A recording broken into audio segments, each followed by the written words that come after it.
Halo semuanya, apa kabar? Selamat datang kembali.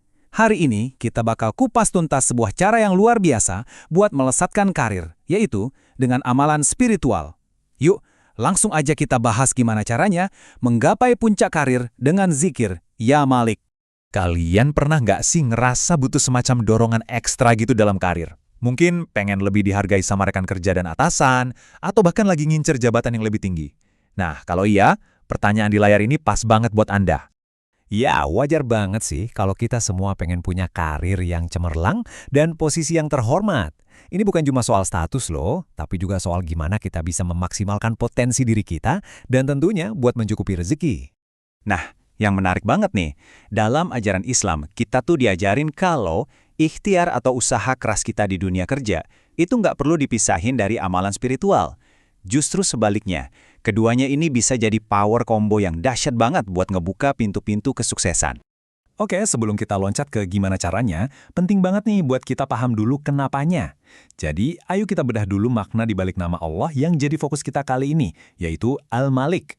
Jadi Al-Malik itu artinya yang maha merajai. Ini tuh ngingetin kita bahwa Allah itu yang punya kuasa mutlak atas segalanya. Termasuk ya karir kita, jabatan kita, dan rezeki kita. Jadi pas kita memanggil namanya, kita tuh lagi mengakui dan memohon langsung ke sumber kekuatan tertinggi di alam semesta.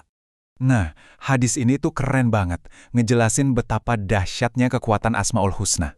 Dengan kita menghayati nama-namanya, termasuk Al-Malik, kita tuh nggak cuma dijanjikan surga, tapi juga ngebuka pintu berkah di kehidupan dunia kita.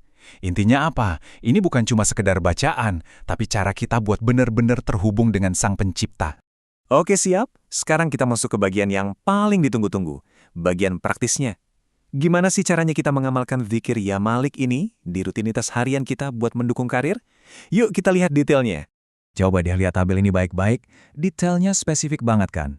Kalau tujuan Anda pengen ningkatin wibawa, biar nggak diremehin lagi, coba diamalin 100 kali setiap habis sholat. Buat yang pengen hartanya makin berkah, bisa coba 121 kali di pagi hari. Dan buat Anda yang punya target spesifik mau ngejar jabatan, nah kuncinya ada di jumlah 300, 500, atau bahkan 700 kali setelah sholat fardu. Fleksibel banget kan? Bahkan membacanya sebanyak mungkin kapan aja bisa jadi jalan buat memperoleh pangkat dan kekuasaan. Nah, ini ada tips spesial, catat ya, buat tujuan yang super fokus kayak meraih jabatan, dianjurkan buat membacanya dalam kelipatan 33 kali dan dalam satu tarikan napas. Ini tuh nunjukin level keseriusan dan fokus kita pas memohon sama Sang Maharaja. Sip, senjata batinnya udah kita pegang nih. Tapi ingat kan, doa itu harus ada usahanya. Jadi, amalan ini perlu banget kita gabungkan dengan tindakan nyata di dunia profesional kita. Coba kita lihat gimana keduanya bisa saling melengkapi. Nah, slide ini benar-benar ngerangkum semuanya dengan sempurna. Di satu sisi, ada amalan batin kita, zikir Ya Malik sebagai permohonan kita ke Allah. Di sisi lain, ada tindakan lahir kita, yaitu kebiasaan profesional yang kita bangun tiap hari. Kiri dan kanan, ini tuh dua sisi dari koin yang sama buat menuju kesuksesan. Ingat kan tadi, salah satu manfaat zikirnya itu buat naikin wibawa. Nah sekarang, kita bahas ikhtiar atau usaha nyatanya untuk membangun wibawa itu secara profesional di kantor. Ini nih, checklistnya. Hal-hal praktis yang bisa langsung kita lakuin. Bersikap tegas tapi tetap tenang itu nunjukin kalau kita punya kontrol. Bicara seperlunya, jadi omongan kita tuh mahal dan berbobot.